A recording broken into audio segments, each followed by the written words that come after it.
Sikiliza ndugu yangu, nilikuwa nimekaa mlangoni pangu asubuhi ya leo nikiwaza juu ya mzigo wa maisha haya, lakini Roho akanikumbusha maneno ya Mwokozi wetu mpendwa alipokuwa akielekea msalabao.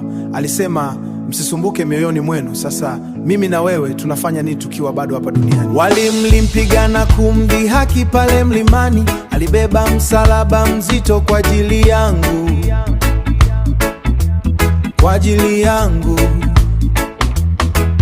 Damu yake limwagika kutusafisha dhambi, lakini kabla hajakata roho alitoa ahadi. Alisema anaenda kunitengenezea nyumba ya milele, nyumba ya Baba.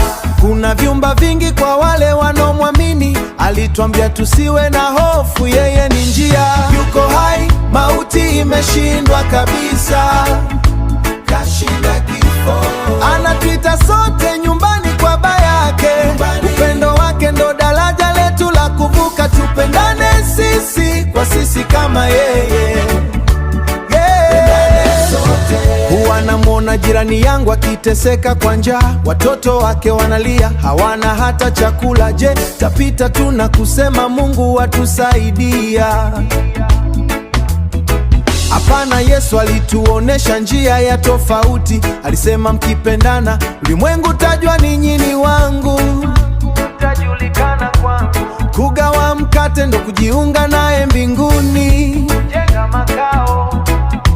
Upendo wa vitendo ndo unotupa ushindi mkuu. Yuko hai, mauti imeshindwa kabisa, kashinda kifo. Anatuita sote nyumbani kwa Baba yake. Upendo wake ndo daraja letu la kuvuka. Tupendane sisi kwa sisi kama yeye,